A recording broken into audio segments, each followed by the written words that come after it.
আসসালামু আলাইকুম। আমন্ত্রণ জানাচ্ছি জাগো টিভিতে। আপনাদের সাথে আছি আমি মমতাজ শাহিন রুম্পা। শুরুতেই জানিয়ে দিব আপডেটগুলো।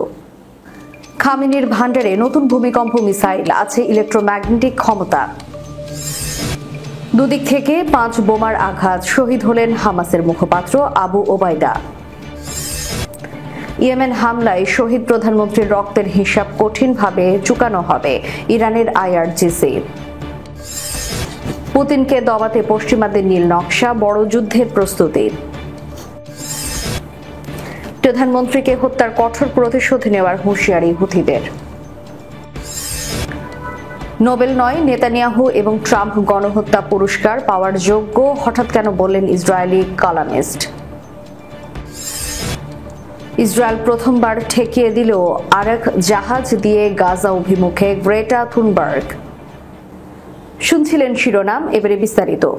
খামেনির ভান্ডারে নতুন ভূমিকম্প মিসাইল, আছে ইলেকট্রোম্যাগনেটিক ক্ষমতা। ইরান নতুন মিসাইলের উন্মোচন করে আবারও বিশ্বকে চমকে দিয়েছে। ইসরায়েলের সঙ্গে 12 দিনের যুদ্ধের পর নিজের মিসাইল ভান্ডার আরও সমৃদ্ধ করেছেন আয়াতুল্লাহ খামেনি। এবার সেই ভান্ডার থেকে বের হয়েছে অভিনব মিসাইল রাস্তাখিজ, যা প্রচলিত বিস্ফোরক বহনের পাশাপাশি ইলেকট্রোম্যাগনেটিক বা ইএমপি অস্ত্র বহন করে। সামরিক বিশ্লেষকদের মতে এটি ভবিষ্যতের যুদ্ধক্ষেত্রকে বদলে দিতে সক্ষম। রাস্তাখিজ মিসাইলের সবচেয়ে গুরুত্বপূর্ণ বৈশিষ্ট্য হল এর ইলেকট্রোম্যাগনেটিক ওয়ারহেড, যা সরাসরি লক্ষ্যবস্তু ধ্বংস না করেও ইলেকট্রনিক এবং যোগাযোগ ব্যবস্থাকে অচল করে দিতে পারে। এর মাধ্যমে বিদ্যুৎ গ্রিড, রাডার, কমিউনিকেশন নেটওয়ার্ক এবং অন্যান্য ইলেকট্রনিক অবকাঠামো মারাত্মকভাবে ক্ষতিগ্রস্ত হতে পারে। মিসাইলটির দুটি ভিন্ন ওয়ারহেড রয়েছে, একটি প্রচলিত কৌশলগত হামলার জন্য এবং অন্যটি ইলেকট্রোম্যাগনেটিক হামলার জন্য। ইরান এই মিসাইলকে দেশের প্রতিরক্ষা ব্যবস্থার গুরুত্বপূর্ণ অংশ হিসেবে দেখছে এবং এটি মিসাইল এবং আমেরিকার হুমকি মোকাবেলায় একটি স্পষ্ট বার্তা। গত সপ্তাহে ওমান উপসাগর এবং উত্তর ভারত মহাসাগরে ইত্তেদার নামে নৌমহড়া চালিয়েছে তেহরান। এতে ইরানের বিমান বাহিনী এবং ইলেকট্রনিক্স ওয়ারফেয়ার ইউনিট অংশগ্রহণ করে। নতুন সেনাপ্রধান জেনারেল আব্দুর রহিম মুসাবির নেতৃত্বে ইরান এখন সর্বশক্তি দিয়ে ইসরায়েল মোকাবেলার প্রস্তুতি নিচ্ছে। রাস্তাখিজ মিসাইল উন্মোচন পশ্চিম এশিয়ার ভূ রাজনীতিতে উত্তেজনা বাড়িয়েছে। পশ্চিমা সামরিক পর্যবেক্ষকরা উদ্বিগ্ন, কারণ এটি সামরিক সংঘাতে নতুন মাত্রা যোগ করতে পারে।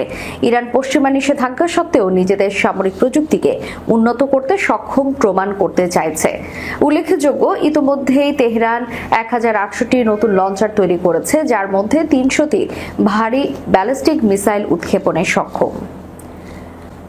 দুদিক থেকে 5 বোমার আঘাত, শহীদ হলেন হামাসের মুখপাত্র আবু ওবায়দা। ইসরায়েল জানিয়েছে গাজা সিটিতে বিমান হামলার হামাসের সামরিক শাখার মুখপাত্র আবু ওবায়দা নিহত হয়েছেন।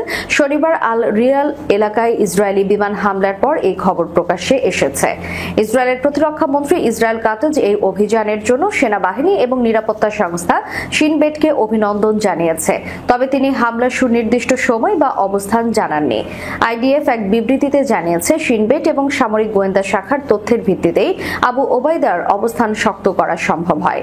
ওই সূত্রেই অভিযান পরিচালিত হয়। বিবৃতিতে আরো বলা হয়, 5টি ক্ষেপণাস্ত্র একই সঙ্গে দুটি দিক থেকে 6 তলা একটি ভবনের দ্বিতীয় তৃতীয় তলায় আঘাত হানে। ওই ফ্ল্যাট আগে এক ডেন্টিস্টের চেম্বার হিসেবে ব্যবহৃত হতো। প্রত্যক্ষদর্শীরা জানিয়েছেন হামলার পর আকাশে ডলারের নোট উঠতে দেখা যায়, যার একটি অংশ পরে স্থানীয়দের কাছ থেকে হামাস উদ্ধার করে।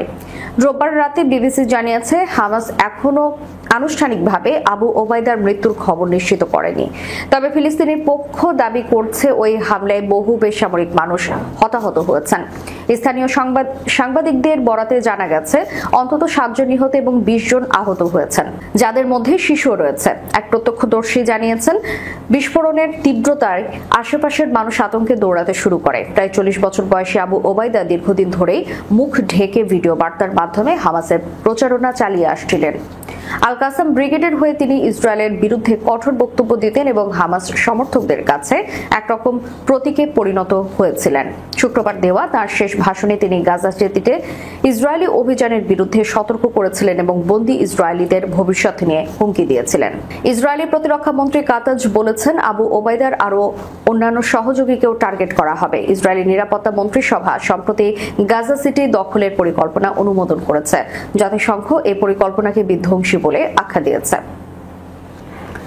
ইয়েমেন হামলায় শহীদ প্রধানমন্ত্রীর রক্তের হিসাব কঠিনভাবে চুকানো হবে, ইরানের আইআরজিসি। তেহরান ভিত্তিক ইসলামী বিপ্লবী গার্ড কর্পস আইআরজিসি ইয়েমেনের রাজধানী সানায় ইসরায়েলি বাহিনীর সাম্প্রতিক প্রাণঘাতী বিমান হামলাকে স্পষ্ট এবং যুদ্ধাপরাধ ও রাষ্ট্রীয় সন্ত্রাসবাদ হিসেবে অভিহিত করেছে। সংগঠনটি হুঁশিয়ারি দিয়ে বলেছে, অঞ্চলের ইসলামী প্রতিরোধ শক্তি, বিশেষ করে ইয়েমেনের জনগণ, জায়নিস্ট অপরাধীদের উপর ধ্বংসাত্মক জবাব দেবে। রবিবার প্রকাশিত এক বিবৃতিতে আইআরজিসি জানায়, এই হামলায় ইয়েমেনের প্রধানমন্ত্রী আহমদ আল রাহাভি এবং মন্ত্রিসভার কয়েকজন সদস্য এবং কর্মকর্তার প্রাণহানি হয়েছে।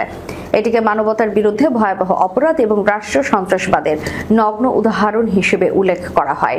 আইআরজিসি আরও জানায়, এই ঘৃণ্য হামলা জায়নিস্ট শাসনের নির্মমতা এবং অমানবিক চরিত্রের প্রতিফলন। গাজার চলমান গণহত্যার মতোই এই ঘটনাও যারা নীরব থেকেছে কিংবা সমর্থন দিয়েছে, বিশেষত মার্কিন যুক্তরাষ্ট্র, তাদেরকেও সমানভাবে দায় বহন করতে হবে।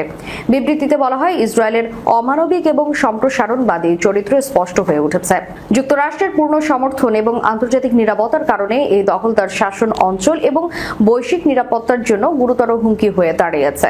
আইআরজিসি আরও সতর্ক করে জানায়, ইসলামী প্রতিরোধ শক্তি, বিশেষ করে অবিচল ইয়েমেনি জনগণ, ইমান, দৃঢ় সংকল্প এবং বিশ্বজুড়ে স্বাধীন জাতিগুলোর সমর্থন নিয়ে জায়নিস্ট শাসনের বিরুদ্ধে সিদ্ধান্তমূলক প্রতিরোধ গড়ে তুলবে। এছাড়া ইসলামী সরকারসমূহ, আন্তর্জাতিক সংস্থা এবং মানবাধিকার সংগঠনগুলোকে নিরাপত্তা এবং নিষ্ক্রিয়তা পরিহার করে বাস্তবসম্মত পদক্ষেপ গ্রহণের আহ্বান জানায় আইআরজিসি। তারা ইয়েমেন ও গাজার নিপীড়িত জনগণের পাশে দাঁড়ানোর মাধ্যমে ইসরায়েলের চলমান অপরাধ বন্ধের পরিবেশ তৈরি করতে জোর দাবি জানায়। পুতিনকে দমাতে পশ্চিমাদের নীল নকশা, বড় যুদ্ধের প্রস্তুতি। রাশিয়া ইউক্রেন যুদ্ধের প্রেক্ষাপটে পশ্চিমা বিশ্বের কৌশল নিয়ে সম্প্রতি যে তথ্য উঠে এসেছে তা যথার্থভাবে সতর্কবার্তা বহন করছে। মার্কিন যুক্তরাষ্ট্র যুদ্ধ থামানোর নানা প্রচেষ্টা চালাচ্ছে, তবে সেই প্রচেষ্টার মিত্রদের মধ্যে ইউক্রেন এমন একটি অবস্থান নিতে চাইছে না যা আত্মসমর্পণের দিকে নিয়ে যাবে। দীর্ঘ 3 বছরেরও বেশি সময় ধরে চলা এই সংঘাতে দেখা যাচ্ছে শান্তির সম্ভাবনা নয়, বরং দীর্ঘমেয়াদী যুদ্ধের প্রস্তুতি নিচ্ছে ইউরোপিয়ান ইউনিয়ন। এর মানে হলো শক্তি বাড়িয়ে মস্কোকে চ্যালেঞ্জের মুখে ফেলতে চায় ইইউ রাষ্ট্রপ্রধানরা, যেন ভ্লাদিমির পুতিনের কাছে মাথা নত করতে না হয়। পশ্চিমা দেশগুলো এই পরিকল্পনার অংশ হিসেবে প্রয়োজনে কেএফকে সেনাদের বেতন, ড্রোন, অস্ত্র ও রাষ্ট্র পরিচালনার জন্য কয়েক বিলিয়ন ইউরো পাঠানোরও প্রস্তুতি নিচ্ছে। হাঙ্গেরির পররাষ্ট্রমন্ত্রী পিটার জিরারতর রুশ সংবাদ মাধ্যম আরটিকে জানিয়েছে, ইউরোপীয় ইউনিয়ন রাশিয়া ইউক্রেন সংঘাত সমাধানে শান্তির বদলে দীর্ঘমেয়াদী যুদ্ধের জন্য প্রস্তুতি নিচ্ছে। তিনি অভিযোগ করেছেন যে ইউরোপীয় কমিশন কার্যত ইউক্রেনীয় কমিশনে পরিণত হয়েছে, যা নিজেদের সদস্য রাষ্ট্রগুলোর চেয়ে কিয়েভের স্বার্থকে অগ্রাধিকার দিচ্ছে। শনিবার ডেনমার্কে অনুষ্ঠিত ইইউ পররাষ্ট্রমন্ত্রীদের বৈঠকে স্পষ্ট হয়েছে যে ব্রাসেলস এবং বেশিরভাগ সদস্য রাষ্ট্র দীর্ঘমেয়াদী যুদ্ধের জন্য প্রস্তুতি নিচ্ছে, শান্তির জন্য নয়। কেএফকে ইতিমধ্যেই আরও 6 বিলিয়ন ইউরোর অস্ত্র সহায়তার প্রতিশ্রুতি দিয়েছে। পাশাপাশি যুদ্ধবিধ্বস্ত ইউক্রেনকে দ্রুত ইইউ সদস্য পদ দেওয়ার ব্যাপক প্রক্রিয়াও শুরু করেছে রাষ্ট্রগুলো। এর মধ্যেও রাশিয়ার অপরিশোধিত তেল ইউরোপের বিভিন্ন দেশে পৌঁছাচ্ছে, তবে ইইউ রাষ্ট্রগুলোর নতুন নিষেধাজ্ঞা আরোপের কথাও ভাবছে। জিরারতর অভিযোগ করেছেন, ইউরোপীয় কমিশন ট্রান্সকারপাথিয়ায় বসবাসকারী হাঙ্গেরিয়ানদের এবং ইউরোপীয় জ্বালানি নিরাপত্তার বিষয়টি পুরোপুরি উপেক্ষা করেছে। ইউক্রেনের সংঘাতের কারণে জ্বালানির সরবরাহ বিপন্ন হলেও তারা এখনও হাঙ্গেরি এবং স্লোভাকিয়ার যৌথ চিঠির উত্তর দেয়নি। প্রধানমন্ত্রীকে হত্যার কঠোর প্রতিশোধ নেওয়ার হুঁশিয়ারি হুথিদের। ইসরায়েলের হামলায় ইয়েমেনের প্রধানমন্ত্রী এবং অন্যান্য রাজনৈতিক নেতাদের হত্যার কঠোর প্রতিশোধ নেওয়ার অঙ্গীকার করেছে হুথি বিদ্রোহীরা। শনিবার এই অঙ্গীকার করে তারা। বৃহস্পতিবার ইয়েমেনের রাজধানী সানায় ইসরায়েলি হামলায় প্রধানমন্ত্রী আহমেদ আল রাহাবি নিহত হওয়ার বিষয়টি নিশ্চিত করেছে হুথিরা। শনিবার হুথিদের সুপ্রিম পলিটিক্যাল কাউন্সিলের প্রধান মাহদি আল মাসাদ এক ভিডিও বিবৃতিতে বলেছেন, আমরা প্রিয় ইয়েমেনি জনগণ এবং শহীদ ও আহতদের পরিবারের কাছে প্রতিশ্রুতি দিচ্ছি যে আমরা প্রতিশোধ নেব এবং আমাদের ক্ষতগুলোকে বিজয়ে পরিণত করব।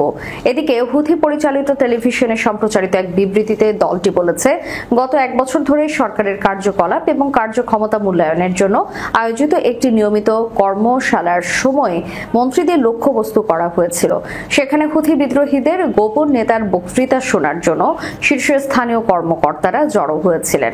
হুথিদের প্রতিরক্ষা মন্ত্রী মেজর জেনারেল মোহাম্মদ নাসের আল আতিফি নিহতদের ঘোষণার পরপরই হুথি পরিচালিত টেলিভিশনে প্রচারিত এক বিবৃতিতে বলেছেন যে মার্কিন সমর্থিত ইহুদিবাদী শত্রুর মোকাবেলা করার জন্য সকল স্তরে প্রস্তুত হুথিরা। এদিকে শনিবার ইসরায়েলের প্রতিরক্ষা মন্ত্রী ইসরায়েল কাটেজ এই হত্যাকাণ্ডের বিষয়টি নিশ্চিত করেছে। কাটেজ এই বিবৃতিতে বলেছেন যে ইসরায়েলি সেনাবাহিনী হুথি নেতৃত্বের উপর সজোরে আঘাত চালিয়েছে।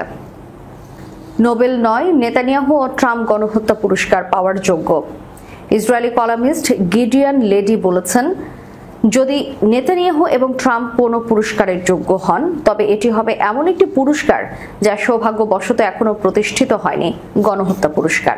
গাজার স্বাস্থ্য মন্ত্রণালয়ের সর্বশেষ তথ্য অনুসারে অঞ্চল জুড়ে ইসরায়েলি হামলায় নিহতের সংখ্যা প্রায় 63,000 ছাড়িয়ে গেছে।